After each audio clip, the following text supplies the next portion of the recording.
Alors, bonjour, je m'appelle Christophe Pascal et je vais donc animer avec mes comparses ce dernier talk show donc, sur l'excellence à la française, qui est une belle expression, un bien beau mot. On va essayer de le décrypter un petit peu avec mes invités. Donc, je vais commencer juste une petite présentation. Cédric Doche. Cédric, vous êtes directeur de la communication de la maison JM Weston. Qui fait partie du groupe EPI. Bastien Daguzan. Oui, bonjour, directeur général de Paco Rabanne, qui fait partie du groupe Pouch. Voilà. Alors, Frédéric Loeb. J'ai fondé Lab Innovation il y a 20 ans et je vends du vent. Du vent. Très cher. Très bien. Donc, ok. Et Thierry Roboul, président de l'agence Ubibene, et qui est une agence, Ubibene en deux mots. Qui est une agence d'événementiel grand public. Voilà. Alors, voilà, là ça sent les CV. Voilà, faudra vite vous sauver, messieurs. Hein, à la fin, faudra vite partir. Alors, l'excellence à la française. L'idée, c'est que vous avez une association qui existe depuis 2009, qui s'appelle l'Excellence française, qui est une association qui, en fait, prime tous les ans des individus, hommes, femmes, qui, en fait, représentent la France de manière brillante, belle, de par leur talent, leur créativité, leur innovation à l'international. Et ça va nous permettre tout de suite d'attaquer avec Cédric, avec le fait qu'effectivement, en 2015, la marque Weston a eu un prix d'excellence, on va dire, à la française. Alors, nous parler un petit peu de ce prix, pourquoi un petit peu? C'était donc en 2015, le prix de l'excellence à la française pour la marque Weston? Oui, effectivement, c'était en 2015. Je pense que la marque a commencé aussi un petit peu à ressortir du bois à ce moment-là. Il est probable que ça a été vu par un nombre plus important de contemporains, de clients et puis d'observateurs.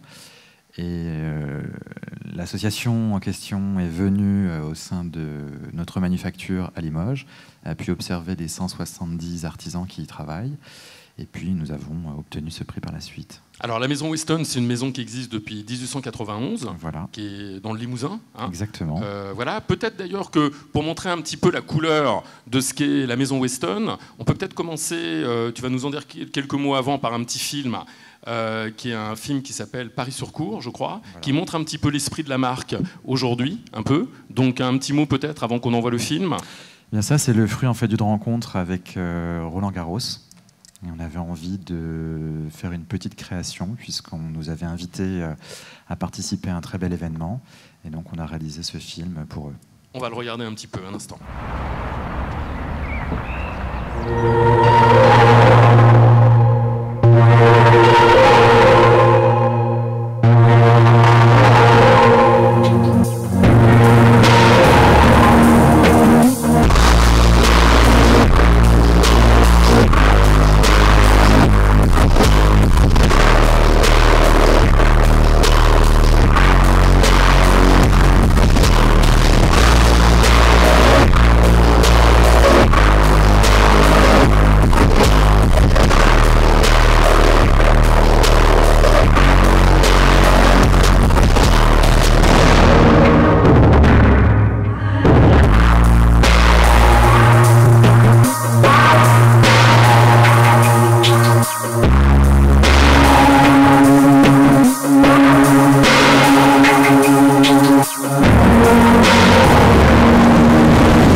Alors, en quoi la marque Weston porte, d'après toi, les valeurs de l'excellence à la française? Qu'est-ce qui fait que cette marque, en son sein, porte effectivement ces valeurs? C'est quoi, en fait, là, les mots-clés pour toi pour l'excellence à la française de Weston?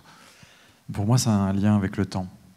En fait, il y a 3 mots-clés que j'aime bien utiliser. Il y a l'erreur, la transmission et la projection. L'erreur parce qu'en fait, on arrive à être excellent quand on travaille. Et quand on travaille au départ, on fait toujours des erreurs et c'est comme ça qu'on progresse. Et les artisans, en fait, ruinent des chaussures, souvent, peut-être un peu trop, ça finit par coûter cher, mais c'est normal. On passe par là, et je pense qu'en étant propriétaire d'un patrimoine comme celui-ci, on investit, on surinvestit, on recommence le travail en permanence. Après, il y a une logique de transmission. Quand on arrive à un niveau d'excellence, il faut le transmettre pour qu'il ne meure pas.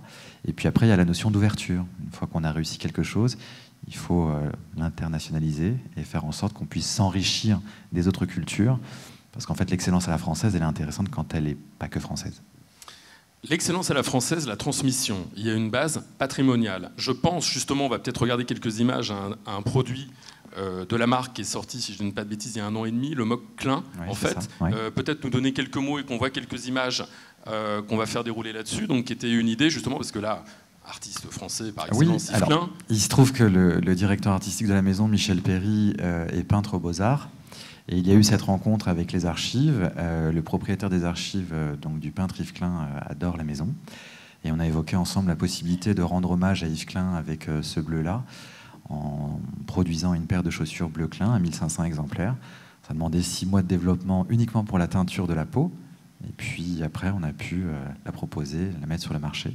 Donc il y a une logique encore patrimoniale de rendre la marque en fait extrêmement contemporaine avec quelque chose de tout à fait intemporel, parce que le travail d'Yves Klein, c'est un artiste de la période moderne qui est encore extrêmement coté et qui de toute façon a quelque chose de très patrimonial aussi. Et puis ce bleu parle à tout le monde. Et la marque est comme ça, c'est-à-dire qu'on peut connaître ce bleu sans savoir que c'est celui d'Yves Klein, on aura la même émotion. Et cette notion justement de patrimoine, en sachant ce que c'est ou pas, c'est quelque chose de très généreux et ça appartient aussi à la marque. Donc on touche un peu à l'universel. Et c'est ça qui est extrêmement intéressant avec ce type de produit en fait. Bastien, donc aujourd'hui c'est Paco Rabanne. Il y a quelque temps c'était effectivement des directeurs de la marque Christophe Lemaire, qui est un styliste français qui lui justement collaboration et directeur artistique d'Uniqlo aujourd'hui. Qu'est-ce qui fait que effectivement les stylistes français sont prisés à l'international? Est-ce qu'il y a une spécificité des stylistes français, étant donné que tu es spécialiste dans le domaine de la mode, un petit peu nous donner ton avis là-dessus? Alors tout d'abord, puisqu'on parle d'Uniqlo et de Christophe Lemaire, dont je ne fais plus partie, mais je peux en parler quand même un petit peu parce que j'ai connu l'histoire. Tout d'abord, M. Yannick, qui est PDG d'Uniqlo, dit lui-même que la France est le plus beau pays pour exprimer la créativité. Donc déjà, Fast Retailing est propriétaire d'autres marques comme Comptoir des Cotonniers et aussi a décidé d'implanter un siège Uniqlo Design à Paris, justement pour faire en sorte qu'on utilise cette spécificité française et qu'on la fasse rayonner à l'international. Alors pourquoi la France? Parce que je pense qu'on a un berceau déjà éducatif, culturel, qui fait qu'on a beaucoup de choses à dire. En France, on parle beaucoup, on a eu les Lumières, on a eu Louis XIV, qui a été le meilleur brander de la France, je pense, depuis longtemps. Mais aussi, aujourd'hui, on a plein de choses de spécificité qui font qu'aujourd'hui, notre pays est considéré comme un pays, déjà parce que la ville de Paris est très belle, et que c'est un berceau de créativité aujourd'hui pour plein d'activités. Alors la mode, mais j'irai même au-delà parce qu'on parle aussi de lifestyle. Christophe Lemaire est bien entendu un designer français, on va dire exemplaire, dans le sens où, en gros, il est inspiré par ici et ailleurs, mais il reste attaché à son pays d'origine. Et je crois que Paris aussi a une place centrale aujourd'hui parce qu'en termes de Fashion Week, donc les Fashion Week, ce sont ces moments de mode où en fait on présente des collections partout dans le monde. La France et Paris particulièrement sont devenus ont une place aujourd'hui très importante dans l'écosystème. Parce qu'aussi on a eu la chance d'avoir, il y a longtemps, et là je rejoins l'idée du patrimoine, des marques comme Dior, Chanel, Saint-Laurent, qui ont fait que cette place a pu se créer, se constituer autour de ce patrimoine de la mode, qui, je le rappelle, est un des secteurs les plus importants en termes d'emploi en France. On l'oublie souvent, mais c'est un des secteurs les plus importants, tant en termes d'export, tant en termes d'emploi, et qu'en termes de création et de valorisation du pays à l'étranger. La marque Paco Rabanne existe depuis 1966. L'idée, c'est que, alors, groupe espagnol, Puig, mais est-ce qu'il y a cette notion d'excellence à la française aussi, d'essayer de vraiment porter une forme d'excellence dans une qualité de travail, dans un certain style, en parler un petit peu en quelques mots? Alors rapidement, en fait, là où le pays est fort, en l'occurrence, et pour une marque comme Paco Rabanne, c'est très intéressant, c'est qu'on a une base de savoir-faire qui est disséminée dans toute la France, qui est incroyable en termes de façon et de savoir-faire. Je parle des plumassiers, des brodeurs, des tisserands. Enfin, il y a plein de métiers qui constituent un écosystème qui est hyper intéressant. On voit d'ailleurs que des groupes aujourd'hui internalisent ce genre de savoir-faire. Je pense à Chanel avec Paraffection ou encore Hermès qui internalise verticalement des usines, ce qui montre bien quand même qu'il y a quelque chose à préserver ici. Beaucoup de gens nous envient ça et nous disent comment on fait pour acheter une usine en France. Moi j'entends beaucoup ça de l'étranger. Ou comment on fait pour... est-ce qu'on peut accéder à ce savoir-faire et comment on fait pour le valoriser. Je pense que le système éducatif aussi permet justement de transmettre encore ces valeurs et qu'il faut absolument les faire perdurer parce qu'elles nous permettent d'avoir un outil de différenciation très fort, parce que les autres ne l'ont pas. Frédéric, votre rapport à l'excellence à la française, de quelle manière, par rapport à votre parcours et ce que vous faites au quotidien? Dans excellence, il y a quelque chose, il y a un paradoxe. Alors après, savoir si on parle de l'excellence par rapport au luxe ou pas, parce que si je prends l'étymologie de excellence, c'est ex en dehors, de sens, le chemin qui va normalement. Donc effectivement, on a parlé d'éternité. Alors j'ai juste un truc. Moi, mon métier, c'est quoi? C'est plus sérieusement, je le vends cher parce que je fais vivre mes 20 collaborateurs, mais c'est pas le sujet. Le sujet, c'est de créer la loi du désir. Et aujourd'hui, qu'est-ce qui porte la loi du désir? C'est ça. Je suis un peu brutal en le disant. Cet engin-là qui vaut 1500 €, pardon, un mois d'attente dans le monde entier. Il y a quand même un problème. Et c'est là où j'y viens et je reviens à notre beau pays. Parce que finalement, si on regarde, qu'est-ce que c'est le désir? Alors, scientifiquement, c'est simple. C'est le réseau neuronal du désir est lié au réseau neuronal de la mémoire et au réseau neuronal de la découverte. Je sors du sujet. On mange des frites tous les jours. On devient expert en cuisson des frites, mais on a moins de plaisir. Je vous mets des frites bleues qui clignotent sur la table. Peut-être que vous allez peut-être les goûter, ou vous par curiosité, mais la plupart des gens vont attendre un petit peu avant de les mettre dans la bouche et voir surtout si le voisin le met. Par contre, je vous prive de frites pendant 1 an. Et là, je vous mets juste l'odeur des frites. Vous bavez. Et on perd 5 kilos. Et on perd 5 kilos, mais on se met à baver de plaisir. Parce qu'en fait, on allume la mémoire et on allume la découverte. Et finalement, l'excellence, c'est ça. C'est à la fois allumer la mémoire d'éternité, jusqu'à Louis XIV, et ça va plus loin que ça. Louis XIV a juste ramené quoi? Les mythes, la mythologie éternelle. Les plus grandes marques, ce sont des mythes. Donc, je donne un exemple. Vuitton, c'est l'Odyssée d'Ulysse, c'est le voyage. Je fais un voyage intérieur ou réel. Chanel, c'est la liberté. Gabrielle Chanel a dit à toutes les femmes, j'ai vécu une vie malheureuse, d'ailleurs j'y contribue. On entretient, elle a commencé escorte, elle a tout fait, elle n'a jamais eu d'enfant, tout, mais elle était libre. Elle a couché avec tout le monde, mais elle était libre.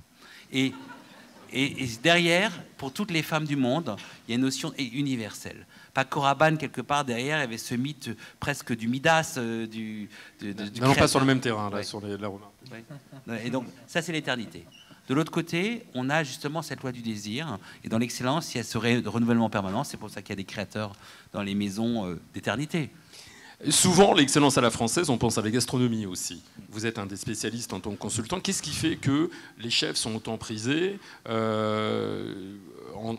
la gastronomie, au niveau international? Qu'est-ce qui fait? Est-ce qu'ils ont un savoir-faire en plus que d'autres chefs internationaux? Qu'est-ce qui les caractérise? Pour les étudiants, parce que je pense que ça vous intéresse, comment je suis arrivé à la gastronomie? D'abord, j'aime bien manger, mais je ne veux pas être seul au monde. En fait, j'ai commencé ma carrière, moi, très sérieusement, dans la grande consommation, dans les produits. Mon premier client, c'était McCain. Le premier produit que j'ai développé, c'était American Buns, vous savez, le machin.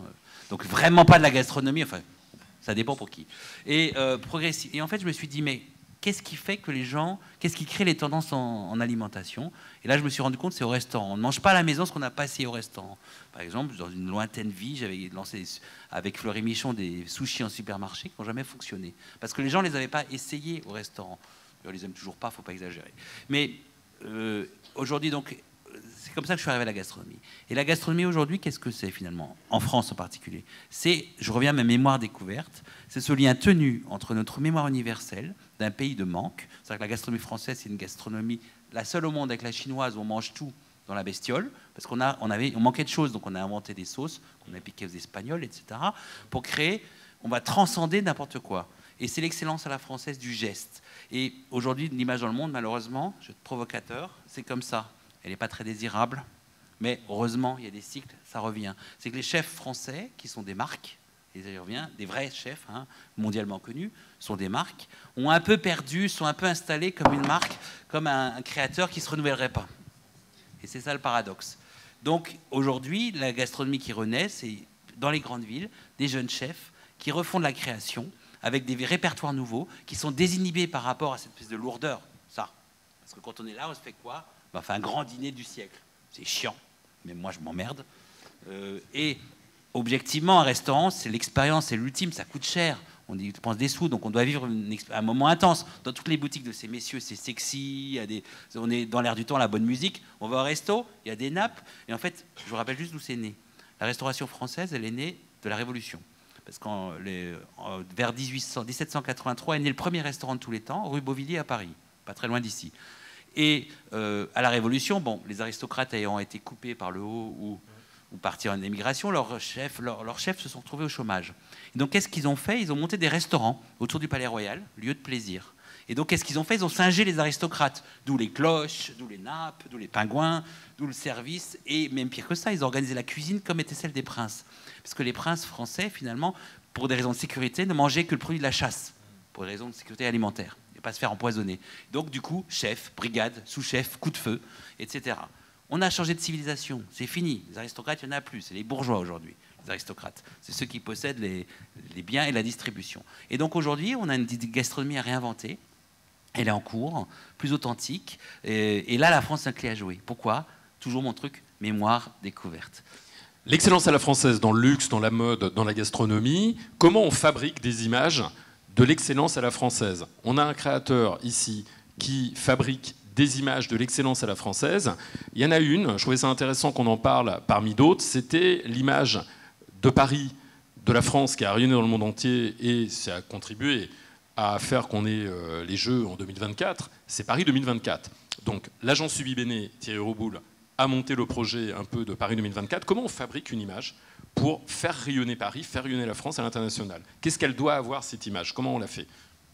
En fait, pour fabriquer une image, il faut revenir à l'essence du sujet. C'est-à-dire qu'en clair, on passe trop de temps souvent, et c'est peut-être l'antithèse de notre discussion d'aujourd'hui sur l'excellence à la française, mais on passe trop de temps à se demander comment on va faire cette image. Là, il faut revenir à qu'est-ce qu'on veut montrer. Et en fait, on se rend compte que quand on réfléchit plus à qu'est-ce qu'on veut montrer que la manière dont on va la faire, vraisemblablement, on peut commencer à fabriquer une image, en tout cas une image qui voyage. Alors, il n'y a pas qu'une manière de faire des images, etc. Mais sur ce type de sujet-là, c'est le cas. Donc, on s'est rendu compte tout simplement, et on se rend compte nous tous les jours, parce qu'on fait que ça, que si on a au départ une idée qui a un potentiel de voyage, alors ça devient facile de fabriquer une image. Donc, en l'occurrence, sur les Jeux Olympiques et sur la référence dont vous faites, c'est-à-dire cette fameuse piste flottante qu'on a mis au milieu de la Seine et qui effectivement a fait le tour du monde. C'est-à-dire que fondamentalement au début, il faut partir de cette idée-là. Le reste est assez facile en fait. On va regarder justement un petit peu le petit film Paris 2024 qui va nous rappeler un petit peu ces images. Throughout 2017, two cities are competing to host the 2024 Olympic Games. International Olympic Day on June 23rd was an opportunity for both to show their motivation. To support Paris's bid, we celebrated Olympic Day by turning the French capital into an ephemeral Olympic park. The largest sports park ever designed in the heart of a city. It included a 160-meter-long floating athletics track and amazing facilities set up across the city's famous landmarks, including the Seine River, the Petit Palais Museum, the Arc de Triomphe, and many more. Inviting the public to discover 33 Olympic disciplines.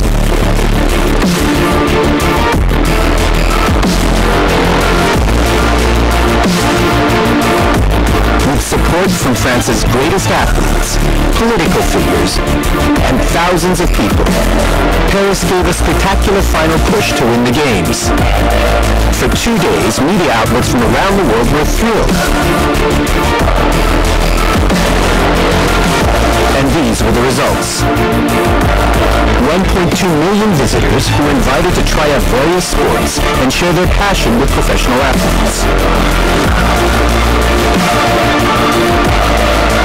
1.5 billion global impressions, 10 times more impressions than Los Angeles' event on the same Olympic day, and a strong desire to win the 2024 Games.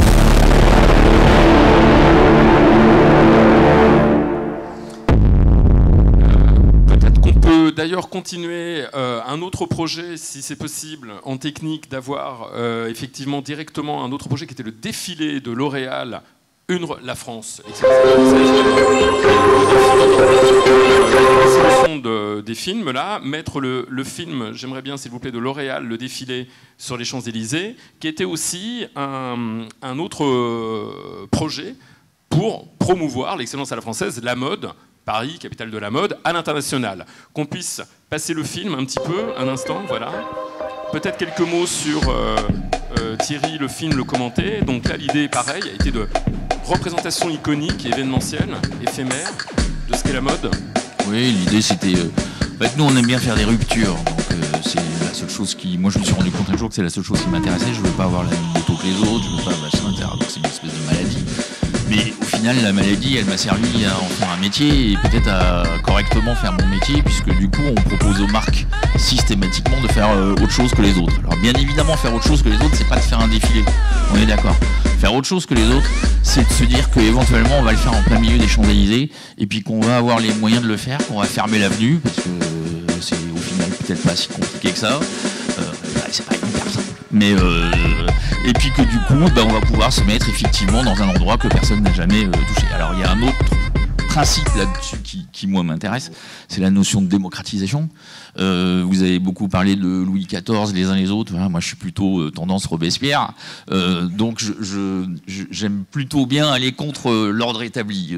Donc voilà, donc il y a des gens de la mode qui ont assez mal réagi au fait de pouvoir démocratiser, ou ne serait-ce qu'essayer de démocratiser la Fashion Week. On a eu un certain nombre de retours assez marrants, je trouve, qui montrent qu'il y a encore un certain nombre de progrès à faire dans un certain nombre de sujets. Mais en l'occurrence, c'est cette image qu'on a vendue. Cette image, c'était bien évidemment cet arc de triomphe derrière un défilé. Cette image, c'est effectivement celle qui a fait le tour.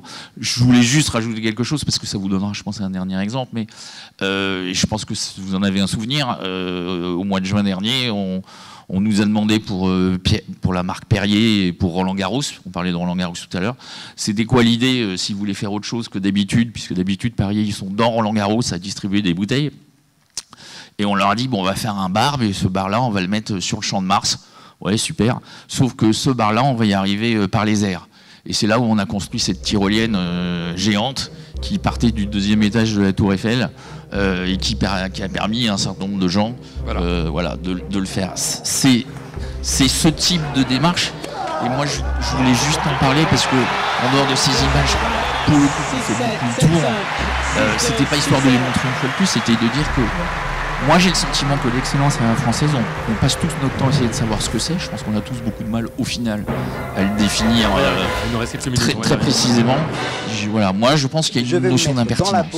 Voilà, justement, est-ce que, ne serait-ce que l'expression, j'imagine pour des jeunes actifs, de monter au 2e étage de la Tour Eiffel à plus de 100 mètres de hauteur et de m'élancer sur une tyrolienne pendant est-ce que justement, comme tu le disais à l'instant, et je vous demande votre avis, messieurs, qu'on puisse discuter là-dessus, l'excellence à la française aujourd'hui, pour qu'elle soit moderne, il n'y a pas quelque chose de l'ordre de la provocation, de la rupture, en fait. Quand on est un créateur, pour porter l'excellence à la française, est-ce qu'il n'y a pas cette notion de rupture, ou en gastronomie, en mode, ou dans le luxe? Votre avis là-dessus? Décalage, rupture déjà structurelle, on est obligé d'en faire une, comme on l'a dit, puisqu'on a 6 nouveaux petits objets qui sont présents aujourd'hui, donc du coup on peut plus communiquer comme avant. Pour répondre de manière, je citais Louis XIV à titre d'exemple dans le branding, mais pas en termes de... Non, mais c'était pas du tout contre pour faire pas de jeu de mots là-dessus. Et ensuite, concernant l'aspect démocratique, alors ce que je trouve intéressant dans l'approche démocratique de la mode, puisqu'on a été une des marques sollicitées pour ce défilé, je vais le dire ici, et en fait, il y avait une problématique qui est autre que la problématique de mode, qui est un problème de branding, une situation avec les marques L'Oréal, bien sûr. Et par rapport à la démocratisation de la mode en elle-même, le projet qui a été fait justement avec Uniqlo, à mon sens, était déterminant et a permis justement d'étendre un propos créatif à à une population qui n'y avait pas accès d'habitude, et ça a été un fabuleux aussi levier de notoriété pour Christophe Lemaire en effet, et surtout une énorme plus-value pour la marque Uniqlo qui a du coup bénéficié d'une espèce de posture différente. Mais c'est juste une question pour moi d'élever la qualité, et c'était de créer un produit plus élevé mais démocratique. Voilà, c'était l'idée. Ça, c'est quelque chose que je partage avec vous. C'est tout à fait ce qu'on aime faire. Mais est-ce que dans l'excellence à la française, c'est donc innover, hein? Est-ce que ça veut dire, messieurs, Frédéric, Cédric, votre avis là-dessus, que effectivement un grand chef ou un créateur de luxe doit porter vraiment cette notion de décalage, un peu comme le disait tout à l'heure Thierry, d'apporter autre chose, d'avoir votre avis là-dessus? Mais complètement. Parce qu'en fait, l'excellence, c'est quoi? C'est créer du désir. Donc je ne vais pas faire l'excellence. L'excellence d'un sportif n'est pas forcément la même que celle d'un créateur de mode. Et là, moi, je suis content, je chante Louis XIV à Robespierre, donc ça va très bien. Parce que c'est l'essence même de la cuisine. C'est-à-dire, c'est l'essence même de Robespierre qui a zigouillé à Louis XIV pour transcender les choses. C'est pour ça que je préfère être de ce côté-là. Exactement. qui a transcendé les choses. En fait, c'est juste créer du désir. Et le désir, il doit être adapté à l'époque. On parlait de la cuisine. La cuisine, c'est le plus grand métissage mondial. La France, il n'y a pas un truc français dans la cuisine française. Hein, tout est bien d'autre chose. Et donc, il faut qu'on continue. C'est là où la France est excellente. C'est ce qu'on a vu dans ce film, dans cette provocation. Quand on voit des créateurs de mode complètement azimutés qui reviennent à Paris, c'est le métissage, c'est le mélange des genres, c'est le mélange des générations, c'est ce brassage. Et l'excellence, finalement, c'est je secoue tout pour faire quelque chose d'unique, de différent, de désirable. C'est la loi du désir. On fait des trucs qui servent à rien. Excusez-moi, même les chaussures bleues, elles sont superbes. Là. Ça sert à rien du tout dans les chaussures bleues. Je sens que c'est en train de monter. Vous allez rester calme, hein, messieurs. Je pense justement chez Weston, la notion de décalage. Je pense à un film, Cédric, que tu as fait cette année, qu'on n'a pas ici, mais peut-être en parler, qui était le film avec Omar Sy, justement, où on part d'un territoire, d'un patrimoine de marque, avec un décalage où on n'attendait pas Omar Sy pour porter ce message de l'excellence à la française Weston. Peut-être un petit mot sur le film? Oui, en fait, il y a la notion de mythe. Et c'est vrai qu'il faut revisiter le mythe en permanence. C'est comme les voitures de collection. Premier, je vais parler du film. Mais une voiture de collection, on la regarde dans un garage, on est content, on possède. C'est très vite chiant. Alors qu'en fait, non mais la conduire, vivre quelque chose avec et être dans l'émotion et donc créer une tension, comme vous le disiez tout à l'heure, c'est là où il se passe quelque chose. Et c'est comment on reconstruit un désir en gardant une forme d'excellence et un fondement. Alors, peut-être il y a une musique de fond, si on peut l'éteindre, je ne sais pas d'où ça vient. Voilà. C'est les films dont tu voulais que je parle. Ah pardon, excuse-moi. Je suis désolé. Bah, parfait, on a ce film, effectivement. Mais là, l'histoire, c'est voilà, La Belle au bois dormant, sauf que c'est le beau dormant. Et c'est lui qui est endormi et elle qui le réveille. Donc on inverse tout. L'idée est très simple, hein, on repart d'un conte que tout le monde connaît. On est encore sur l'universel, c'est très simple et on change simplement les codes. Et là, on recrée une tension avec quelque chose qui est déjà quand même pas mal revisité et pas mal vu. Mais l'idée, c'est d'apporter encore quelque chose. Est-ce que, justement, l'excellence à la française aujourd'hui, messieurs, on part d'un patrimoine, d'une culture, d'un territoire qui est ancré, pour pas que ça devienne trop muséal et pour que ça reste moderne et digital, a fortiori aujourd'hui devant nos jeunes actifs qui sont digitalisés, a fortiori devant des jeunes actifs aujourd'hui qui ont pas forcément énormément de temps de concentration sur un sujet, 8-10 secondes, je ne sais pas. Comment on peut rendre moderne, légère, digitale, cette excellence à la française aujourd'hui? Vers quoi il faut aller? Donc on dit un peu la rupture, le décalage, est-ce qu'il y a d'autres critères, d'autres choses?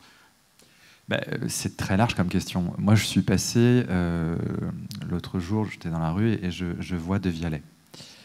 Je n'étais jamais rentré dans une boutique de Vialet. J'avais vu beaucoup de choses sur Internet. C'était sympa, ça me faisait envie, mais sans plus. Quand je suis rentré dans la boutique, là, j'ai compris. Mes oreilles aussi. C'était quelque chose de très fort. Donc, le digital, il est intéressant pour donner de l'information, mais après, on a besoin de vivre les choses. Enfin, on est des humains. C'est nos sens qui nous aminent.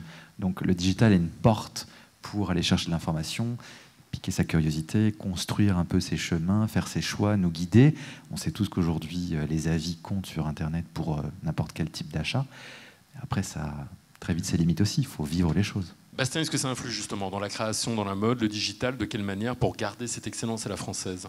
Digital, c'est d'abord communiquer et acquérir de la notoriété. Et ensuite, deuxièmement, là où je te rejoins, c'est de dire qu'en fait, bien entendu, il faut aussi une expérience. Donc, il y a valoriser en effet un patrimoine de marque dans le cadre digital, où il faut être en effet disruptif pour, je crois, demain changer un petit peu les modèles, tout en en prenant en compte son ADN et son patrimoine historique. Et deuxièmement, et c'est le plus important, comment animer cela dans un storytelling global qui va pouvoir ancrer la marque dans le 21e siècle, en fait. Alors, Thierry fait du story living. On doit toucher l'émotion des gens pour faire l'excellence à la française. C'est surtout ça. C'est toucher sur le plan émotionnel. Quand on fait des images, comme tu fais, c'est vraiment tout de suite toucher sur la sensibilité, l'émotion des individus. L'excellence à la française, elle doit d'abord, principalement, c'est une émotion. Oui, tout à fait, mais je pense qu'il faut juste aussi se mettre en configuration le fait que cette image, elle ne vit pas seule, au sens où, pourquoi on parlait de rupture aussi longtemps, etc. C'est parce qu'on est aussi, d'une certaine manière, obligé d'aller vers là. Combien il y a d'images qu'on voit tous les jours ? Des milliers, des dizaines de milliers, des centaines de milliers potentiellement. Donc la première condition, c'est que cette image, elle attire, en l'occurrence, souvent, leur regard à eux. Et le digital, il sert à ça. Il leur sert juste ensuite, bien évidemment, à le partager. Donc il faut que sur les 5 ou 8 secondes, ils ont une capacité tu le disais, de concentration. Moi, je pense qu'elle est infinie. Mais il faut que sur les 5 ou 8 secondes, on se fasse pas chier, quoi. Et les 5 premières secondes ou les 8 premières secondes font qu'on passe à autre chose ou qu'on reste sur cette image. Et ça, c'est un élément fondamental.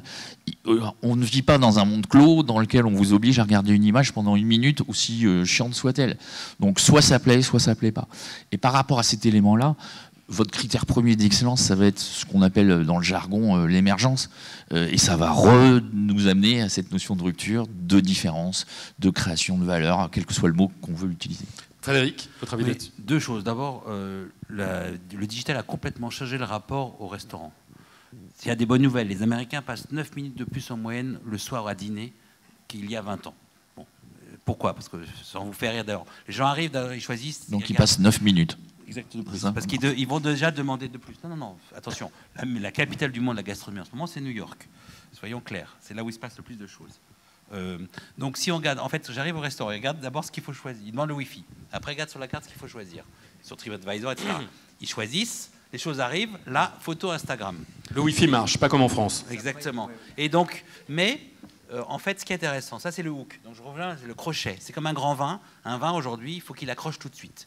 Donc dès que je suis séduit, après je peux commencer à travailler et à comprendre. Et après, il faut solliciter les 14 nerfs trigéminaux. Parce qu'en fait, on n'a pas 5 goûts, sucré, salé, amer, acide, umami, on en a 14. Et donc, un grand menu, c'est une expérience, c'est un vécu.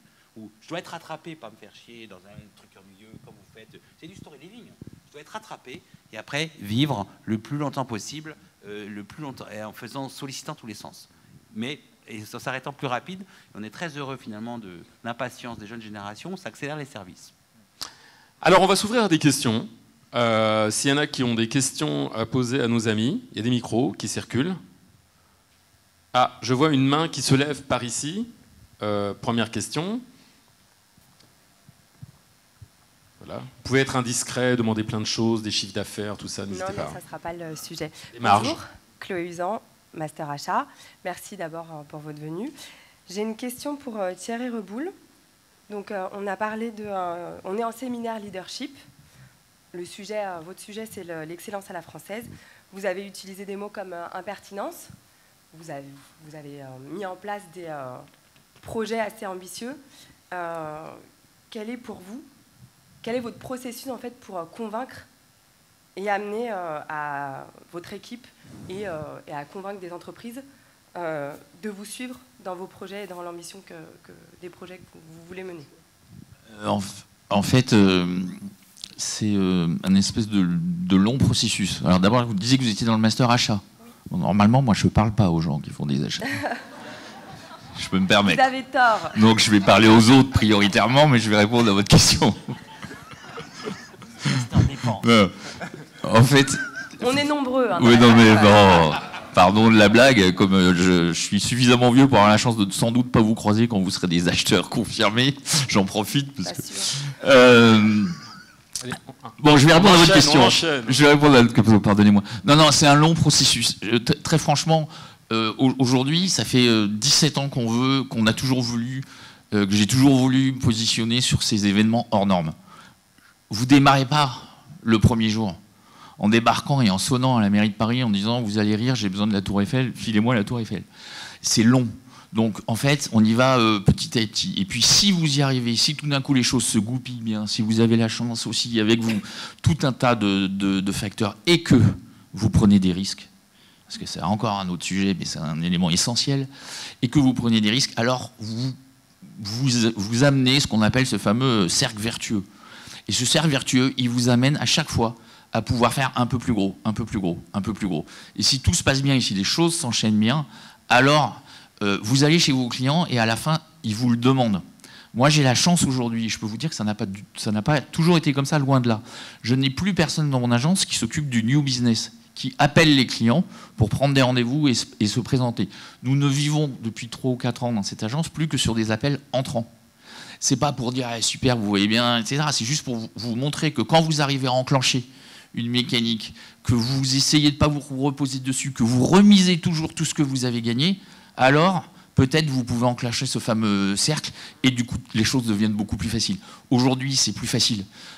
Quand je gagne les Jeux Olympiques, effectivement sur cette idée-là, mais je la gagne aussi parce qu'ils me connaissent, etc. Et puis ensuite, quand vous avez les Jeux Olympiques, je reprends cet exemple, les Jeux Olympiques, c'est un projet, vous êtes comme dans un magasin de jouets.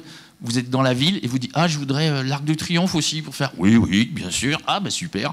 Je voudrais bloquer la Seine pendant 2 jours, mais pas de problème. Vous allez me fermer... J'ai fermé la moitié de Paris pendant 2 jours. Un bordel. Mais ça, vous jouez avec... Oui, c'est moi. Est-ce qu'on peut avoir le Théâtre des Variétés pendant une semaine la prochaine fois gratuitement? Et le problème, c'est que je parlais plus du domaine public. Mais, ah oui, pardon. Mais non, mais voilà, si vous voulez, vous enclenchez quelque chose... Et quand vous l'enclenchez, si vous savez bien le prendre, vous accrochez à ça et essayez d'en faire des petits, alors vous allez voir que vous allez réussir à justement enclencher ces éléments vertueux. Et du coup, pour vous, quelles sont les 3 qualités principales d'un bon leader, justement, pour pouvoir arriver à ce niveau aujourd'hui? Peut-être une question pour tout le monde, d'ailleurs. Mademoiselle, on est d'accord. Je vais laisser mes camarades répondre. Bastien, Cédric. Merci.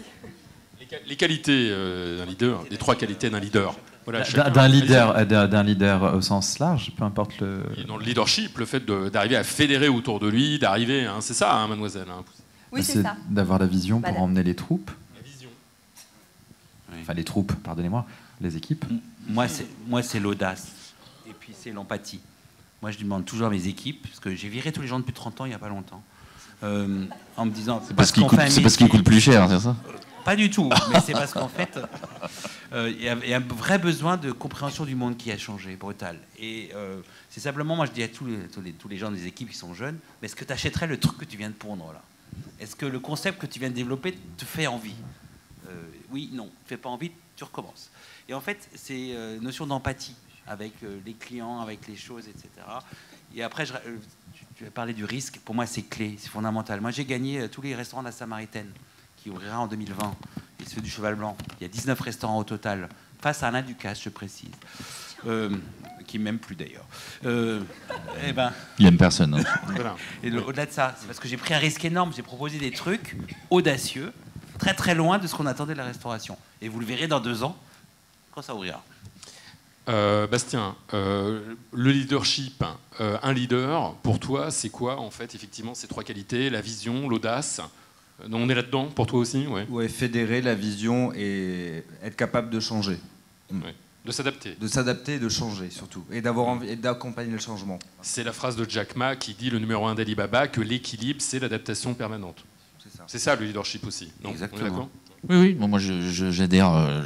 Pour moi, la prise de risque, c'est essentiel. Et la capacité à prendre des risques. Et, si je peux me permettre, quand on prend des risques, à les assumer, en étant en première ligne avec ses équipes quand ça se passe mal. C'est souvent le problème du leader qui peut vite se retrouver ses réflexes de l'époque de Louis XIV. Ouais, parce qu'une agence, c'est comme une femme. À 20 ans, il n'y a rien à faire. Elle peut être mal habillée, mal coiffée. Elle est sexy.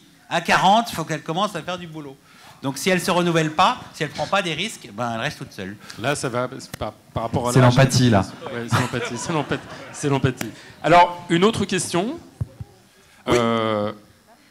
Monsieur? Oui. Allez-y. Bonjour, Herman Jumessi, donc je suis enseignant à l'INSEC. et donc plutôt dans les réseaux sociaux.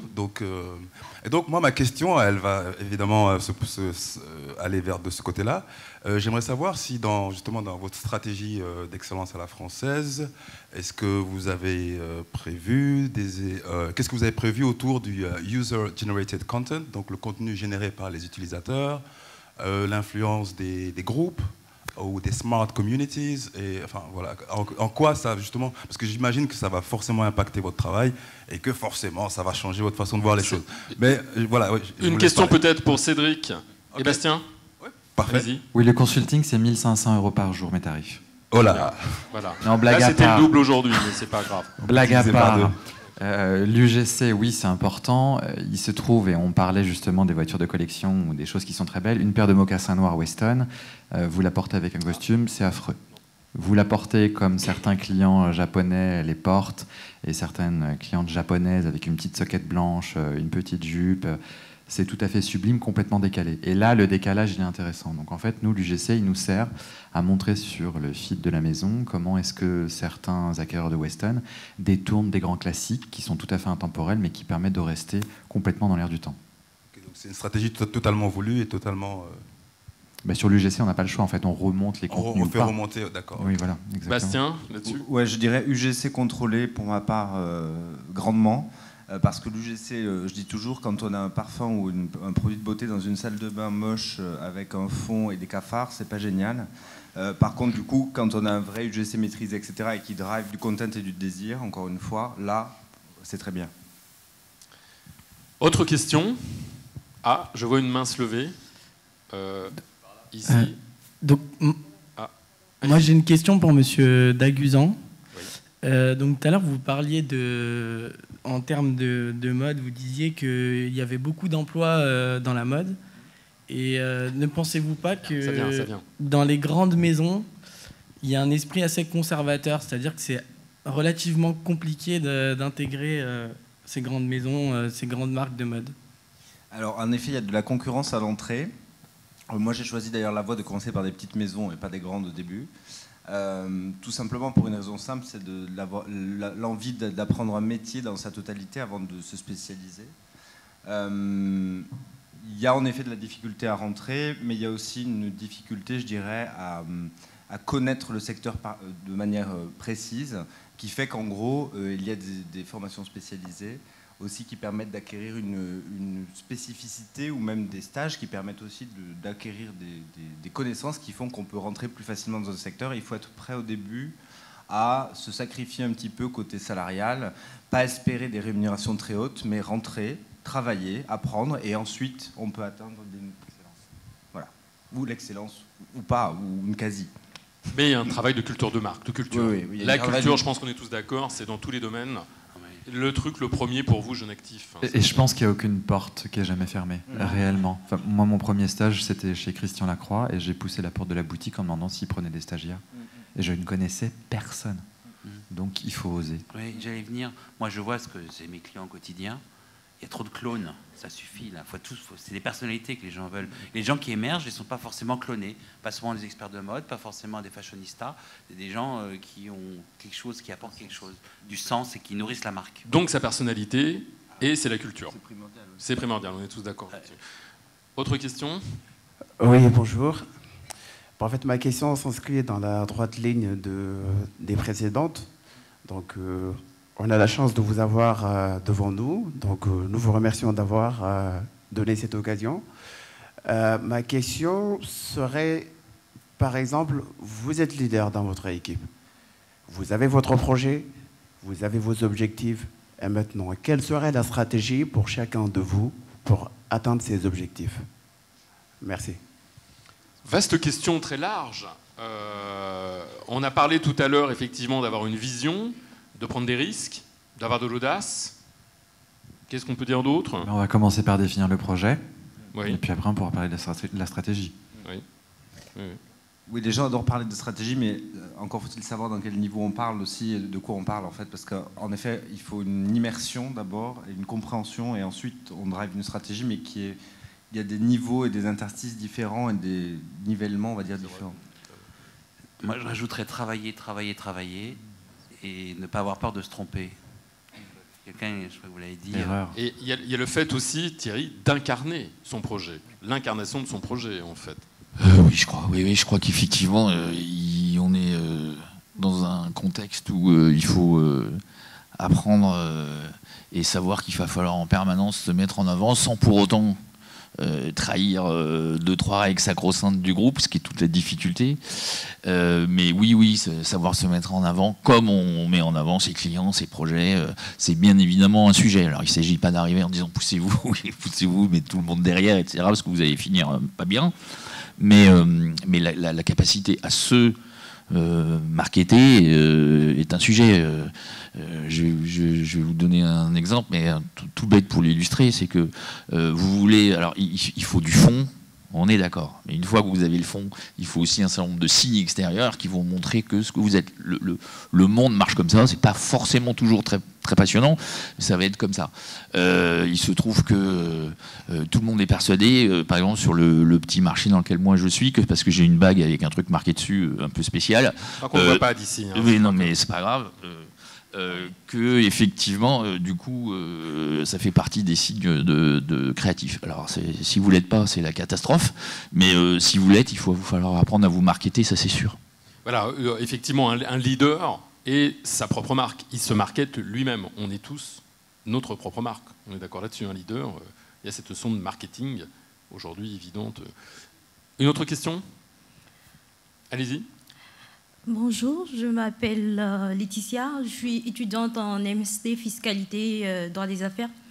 Ma question, c'était pour revenir sur un point qui avait déjà été abordé. Ça concernait les carrières. Pour un jeune étudiant qui est diplômé, qui n'a pas d'expérience, on remarque sur le marché qu'il ne peut pas accéder dans une grande boîte comme vous facilement.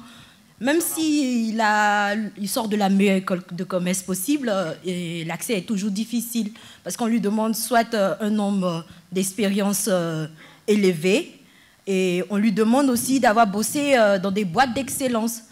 Du coup, j'aimerais savoir, en tant que représentant de ces marques, qu'est-ce que vous faites pour remédier à ce souci ? Comment aider les jeunes à accrocher le wagon ? Voilà. C'est un peu ce que disait Cédric tout à l'heure. Faut oser, faut... vraiment rentrer. Ça n'a rien à voir, mais dans tous les domaines. Après, Antoine de Maximi, qui est la personne qui fait J'irai dormir chez vous, est intervenu l'autre fois dans des étudiants. Il disait qu'il faut d'abord rentrer par la fenêtre. On rentre, et après on rentre par la porte. Votre avis Non, je pense qu'effectivement, vous êtes dans une situation très compliquée. Non, mais il faut avoir l'honnêteté de le dire, parce que sinon vous expliquez, ouais, c'est pas compliqué, non, c'est hyper compliqué. Comment on rentre chez Ubiléné, par exemple? Non, mais c'est hyper compliqué. Donc, à partir du moment où c'est hyper compliqué, qu'on se raconte pas d'histoire, parce qu'effectivement, justifier d'expérience quand on n'en a pas, c'est quand même pas simple. Et ce genre de choses, il va falloir un peu de chance, beaucoup de travail, taper 250 fois à la porte. Parce qu'on a beau dire il faut passer par la fenêtre, mais tout le monde ne peut pas. Hein. Il y a des tours qui sont trop hautes. Donc on peut aussi taper 250 fois à la porte. Malheureusement, il n'y a aucune... Enfin, si quelqu'un a une solution miracle, qu'il la donne, mais je ne suis pas sûr qu'il y en ait. Ce que je vois, c'est que tout le monde veut la même chose, tout le monde propose la même chose. J'ai du mal à embaucher en ce moment, c'est un paradoxe. Non, sérieux, je suis très sérieux. Je cherche des gens disruptifs, créatifs. Je suis prof à Sciences Po, je ne vais pas le dire, Paris. Ils arrivent tous, ils sont tous pareils, tous les mêmes baskets maintenant. Quand j'étais petit, c'était tous les mêmes Weston. C'est terminé, c'était tous les mêmes baskets. Oh là là. Qu'ils en rachètent. C'est trop cher. C'est peut-être ça le truc. Non mais, ils en rachètent. Mais au-delà de ça, c'est que l'excellence... Moi, je trouve que les gens sont trop calibrés. Tous les CV sont faits pareil. Moi, je les jette, j'en reçois 3 par jour. Mais je crois qu'on a une part de responsabilité là-dedans quand même, si tu permets. Parce que quand on fait passer des entretiens, vous l'avez peut-être ressenti, j'ai quand même l'impression de passer à chaque fois le même entretien aussi. Je suis complètement d'accord. Et en fait, les candidats ont probablement rarement l'opportunité de se distinguer. Il y a des petits trucs quand on passe des entretiens. Moi, pour voir un peu la personnalité des gens, je leur demande de me faire un mail le lendemain en me racontant comment est-ce qu'ils ont vécu les choses et puis comment ils se projettent dans le job. Et effectivement, s'il y a des fautes d'orthographe, là, ça devient rédhibitoire, par exemple. Donc, on revient sur les fondamentaux. Mais il faut sortir un petit peu des sentiers battus. Et puis, vous avez LinkedIn. Moi, ça n'existait pas. Alors, j'ai pas 200 ans, mais ça n'existait pas à l'époque. Et aujourd'hui, vous avez les noms de n'importe qui. Donc, et envoyez un email, faites des lettres manuscrites aussi, c'est juste sublime à recevoir. Et vous pouvez vous distinguer avec le prix d'un timbre-poste. C'est pas très compliqué. Juste pour un petit truc, moi je regarde le truc hobby dans les CV. Je vous jure, je commence toujours par ça. Et normalement, j'ai droit à voyage, photographie. Qu'est-ce que c'est chiant. Il y a du tennis. Mettez des choses. Alors on vous demande pas forcément de mettre pelote basque ou un truc comme ça, un truc complètement improbable, mais essayez d'affirmer des éléments de personnalité. C'est à peu près la seule ligne où on peut le faire. Je vous jure, c'est très con. Mais moi, je regarde beaucoup de ça. L'implication dans l'événementiel, le fait de faire partie d'un mouvement humanitaire, d'une association. Oui, c'est ce qu'on disait, c'est chercher un trait de personnalité, et sur un CV, c'est pas simple. Ah mais ça, oui, Bastien. Alors, moi, je voudrais juste partager une petite chose, c'est que, en effet, à la sortie des écoles, etc., en général, on dit, oui, moi, je vais être marketing, stratégique, produit, des choses un peu redondantes comme ça. Et en fait, c'est avéré que, à la fin de mes études, etc., on m'a offert plusieurs possibilités de stage. Et en fait, l'un d'entre eux était assistant commercial, ce qui n'était pas forcément ce qui me plaisait de faire, mais en tout cas, je trouvais que le projet avait une dimension particulière. Et donc, du coup, je me suis dit, je vais quand même essayer de rentrer par là, plutôt que rentrer par la case où on disait, non, mais c'est pas pour un job après, c'est juste pour un stage, ne vous inquiétez pas. Donc, du coup, j'ai préféré une petite boîte, etc., et rentrer par une porte qui n'était pas la mienne.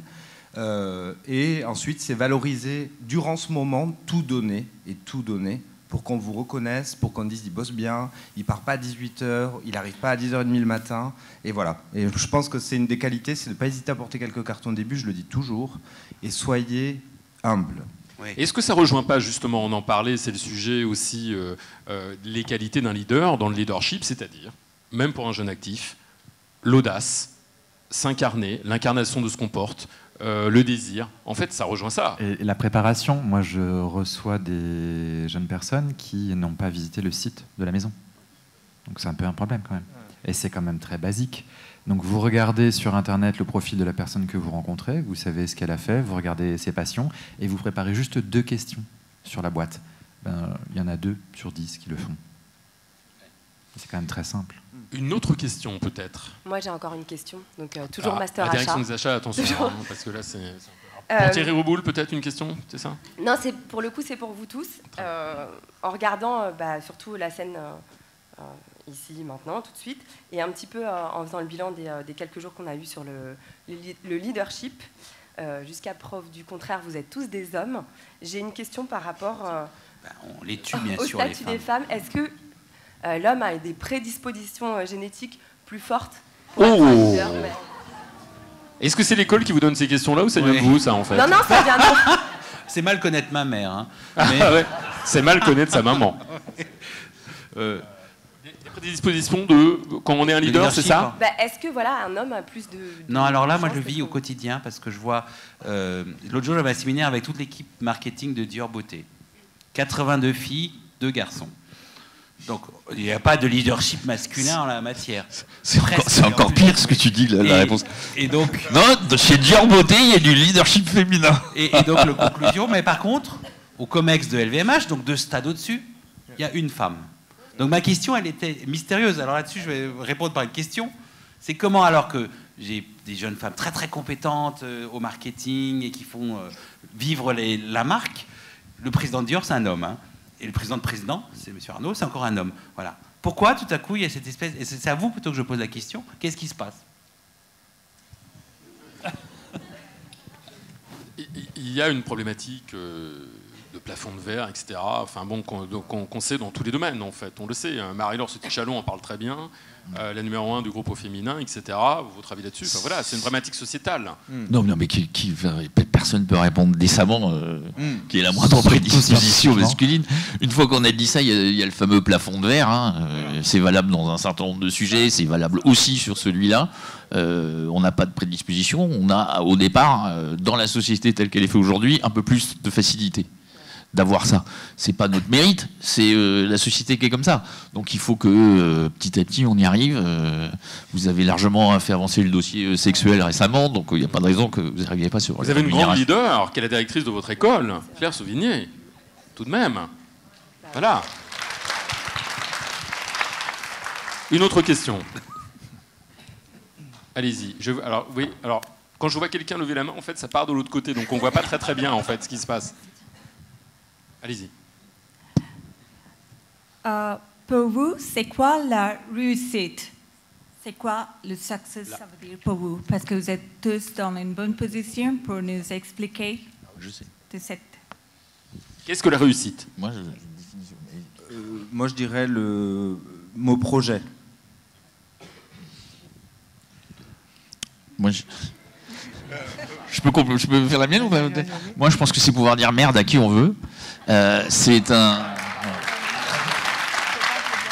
Et très honnêtement, je le fais aujourd'hui parce que j'ai réussi dans mon domaine et au moins une fois par an, j'envoie faire foutre un client. Là, ça se passe bien aujourd'hui, Thierry. Non, mais je vous jure, ça fait un bien phénoménal.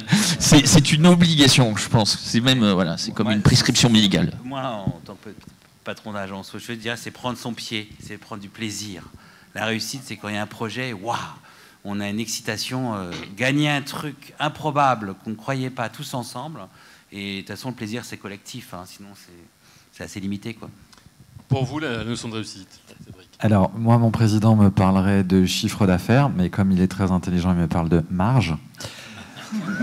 Donc, ça serait ça, sa définition de la réussite. Je n'élude pas, hein, j'ai aussi une réponse. Moi, la réussite, elle tient au plaisir que j'ai à me lever le matin, en fait, si j'ai envie. Donc, ça rejoint ce que tu disais. Bastien, la réussite, qu'est-ce que ça serait? Les projets, c'est ce qu'on a vu tout à l'heure en fait. C'est ce que tu disais, oui, c'est tout ça. C'est le fait d'entreprendre en fait, hein, et de faire des choses et après avec l'attitude. C'est comme le charisme, il n'y a pas de cours de charisme. Ça se saurait. Il n'y a pas de cours de réussite. Je crois qu'il y a un élément qui est assez important, c'est la connaissance de vous-même surtout. Parce qu'en fait, je ne sais pas ce que vous en pensez, mais je crois qu'on est très très bon quand on est en accord avec soi-même. Et quand vous avez défini à peu près qui vous êtes et où est-ce que vous voulez aller, vous allez être bon dans le chemin que vous allez décider d'entreprendre. Et vous allez être plus fort que les autres. Et vous ne saurez pas pourquoi, mais c'est comme ça. En tout cas, pour simplifier, à mon sens, oui, la réussite, c'est pas que le chiffre d'affaires, ni que la marge. Alors, une question là, je vois, effectivement, par ici, allez-y. Bonsoir. Donc moi, ma question, en fait, bon, vous êtes des grandes boîtes... avec des produits, on va dire, de qualité, d'où l'excellence à la française. Il y a une certaine façon de travailler, un savoir-faire. Par contre, il y a beaucoup aussi de produits qui on va dire, qui marchent plutôt grâce à leur image et qui aujourd'hui submergent en gros le marché, alors qu'il y a des petits artisans qui font des produits excellents et magnifiques qui n'arrivent pas justement à sortir du lot. Quels seraient vos conseils justement pour pouvoir voilà, sortir du lot et voilà, c'est ça. Voilà. Oui, c'est une question difficile. Je vais vous laisser. Oui, une réponse simple, c'est la valeur ajoutée. C'est le maximum. Il y a un vieux mot de marketing qui est le supra de valeur ajoutée. Ce que je rajoute par rapport aux autres, est-ce que c'est du statut, le fait, est-ce que c'est de la rareté, est-ce que c'est du plaisir, est-ce que c'est de la jouissance, de la valeur d'objet. Par exemple, aujourd'hui, un parfum, il faut que ce soit lourd, parce qu'il n'y a pas que l'odeur, la fragrance. Et donc, ce supra de valeur ajoutée, donc si l'artisan est là, regardez, il y a des petits artisans, il y a un marchand de lunettes là, incroyable qui fait 4 paires de lunettes par jour, ou par, j'ai oublié son nom, là, Passage. Bonnet, bravo. Personne ne le connaît, sauf que sa production est vendue d'avance. Mais vous décidez quasiment vos lunettes avec lui. Et c'est pas si cher que ça. En fait, c'est juste le supra de valeur ajoutée. Et donc les artisans qui n'arrivent pas à montrer leur valeur ajoutée sont voués effectivement à avoir des difficultés, mais il suffit, et c'est la passion, s'ils n'ont pas d'argent pour le faire, et aujourd'hui le digital ça coûte que dalle, il faut simplement qu'il y ait un message fort, et donc la valeur de message et de la valeur d'objet. Alors, les dernières questions, une ou deux dernières questions. Bonjour, je suis en master RH, donc je vais poser une question un peu plus RH. On nous dit souvent que le personnel, enfin les collaborateurs de manière générale aujourd'hui n'ont pas les mêmes attentes que les générations passées. Est-ce que vous le voyez au quotidien dans des grandes maisons telles que les vôtres? Est-ce que vous avez adapté ça à votre gestion du personnel? Messieurs? Oui, plutôt absolument. On gère à l'ancienne. Alors c'est une vraie question gigantesque, parce qu'en effet on a un truc qui s'appelle les RH, Après, il y a les achats, il y a les RH. Et alors, aujourd'hui, on parle en effet de être. C'est encore pire que les achats. Ouais, il y a un truc un peu bizarre comme ça où en effet, non, en plus, c'est pas le propos, mais personnel, mais en plus, c'est des gens bien, mais c'est juste que. En gros, le métier, en fait, il y a un métier, il y a une case qui doit rentrer, il fait telle fonction, nanana. Et donc, du coup, aujourd'hui, en gros, ce qu'on voit, c'est que les jeunes générations, et vous en faites partie, ils parlent de freelance, venir 3 jours par semaine, faire 2 jours de télétravail, etc. Ce qui est difficilement conciliable avec, en effet, une fiche de poste où il y a 35 heures bien déterminées, du lundi au vendredi, de 9h à 18h. Et donc, du coup, ça amène une question qui est la flexibilité, et qui va avec l'adaptabilité, à mon sens, et qui est en effet une question de prise de risque managériale, puisque parfois, il faut dire, oui, en effet, tu peux rester chez toi, ou tu peux faire ça ailleurs, etc. Et même si les RH préféraient que tu sois dans mon bureau, ou à côté, peu importe, tu peux travailler où tu veux, parce que si en gros, ce que tu produis est meilleur ailleurs, fais-le ailleurs, mais produis quelque chose. Dernière question. Alors ici, à droite. Oui, pardon, allez-y. Voilà. Alors, bonjour, Saïd, ingénierie d'affaires, management de projet. Est-ce que vous, en tant que manager, vous vous préoccupez plus ou moins du style de leadership que vous avez sur vos collaborateurs? Est-ce que le fait que vous soyez bon ou mauvais manager importe pour vous? Voilà, tout simplement. Dans la délégation de votre expertise, de votre excellence en tant que leader, comment vous pouvez... C'est le gendarme à Saint-Tropez. Hein. C'est mauvais leadership, tu rien de tes équipes. C'est intuitif. Moi, j'ai monté ma boîte il y a 20 ans, j'étais très jeune, aujourd'hui c'est à la mode, mais on n'apprend pas. Le management, ça s'apprend presque sur le temps, par l'expérience. Il faut savoir motiver les gens pour qu'ils aillent jusqu'au bout. Et quelqu'un que vous avez emmené dans votre histoire, il vous rendra au centuple. Et bon, je parlais d'armée, en fait, quelque part, je suis provocateur, mais une grande maison qui fonctionne bien, c'est comme à l'armée. Chacun a sa place, mais on a un seul objectif, un seul combat, et on y va tous ensemble. Et le chef sera le dernier à porter la baïonnette au front quand tous seront morts. Voilà. Et on parlait de la transmission tout à l'heure. Moi, j'ai un conseil à vous donner par rapport à votre management et à ce que vous voulez laisser comme empreinte ou pas. Trouvez-vous des mentors. On apprend à travailler une chaussure, à la construire, à la déconstruire, etc. Et ça, on le transmet. Le management, c'est pareil. Observez les gens, observez vos boss, projetez-vous dans ceux qui vous inspirent et ceux qui vous inspirent moins, et essayez de définir votre voie en fonction de ça aussi. Et juste parce qu'on est sur la fin, moi je voulais aussi vous donner juste peut-être un tout petit conseil et puis vous demander un service. C'est que je pense que quand on est jeune, j'ai remarqué un truc, c'est que très souvent, on arrive dans le monde du travail, on a plein d'idées. Et en fait, il y a 2 phases. La première, on se fait mais complètement dézinguer parce qu'on arrive plein d'énergie. On dit j'ai plein d'idées, il n'y en a aucune qui colle. On vous demande de rester dans votre coin, etc. Je pense qu'effectivement, il y a cette phase d'apprentissage. Que cette phase d'apprentissage, il faut la subir. Qu'il faut quand même, parce qu'il ne faut pas déconner, il y a quand même 2-3 trucs à apprendre, 2-3 clés à comprendre, etc. Mais une fois qu'on a compris les codes de l'endroit dans lequel on va, alors à ce moment-là, vous pouvez faire ressortir, et je vais même vous dire, vous devrez faire ressortir les idées que vous avez voulu apporter au départ. Ne restez pas bloqué sur cette première phase du genre, j'ai compris qu'en étant, au début, il faut être un peu bon élève. Mais il y a un moment, vraiment, il faut redevenir mauvais élève. On en a besoin, je pense que ce pays, ces entreprises en ont besoin. On ne vous demande pas de devenir des clones, on vous demande de vous adapter à un univers et ensuite d'y apporter votre touche, et on en a besoin de votre touche, donc ne perdez pas ça. Alors, peut-être pour terminer, remercier nos amis, Cédric, Bastien, Frédéric, Thierry. Un petit mot peut-être, j'invite à... Voilà, on peut les applaudir. À Claire, revenir peut-être... Pour terminer, pour la clôture donc, de ce dernier talk show, avec Guillaume, peut-être un petit mot pour remercier nos amis. Un grand merci. Vos messages nous vont droit au cœur et surtout à nos esprits de pédagogues. Vous leur avez tout dit, je crois qu'ils n'ont plus besoin d'aller à l'école, c'est ça un peu qui est embêtant pour nous. Parce que si vous avez bien écouté, alors j'entends moi que le management ne s'apprend pas, mais bon quand même, 2-3 petites choses, hein, on est bien d'accord. Vous aurez compris que la prochaine fois, il y aura des femmes sur cette scène.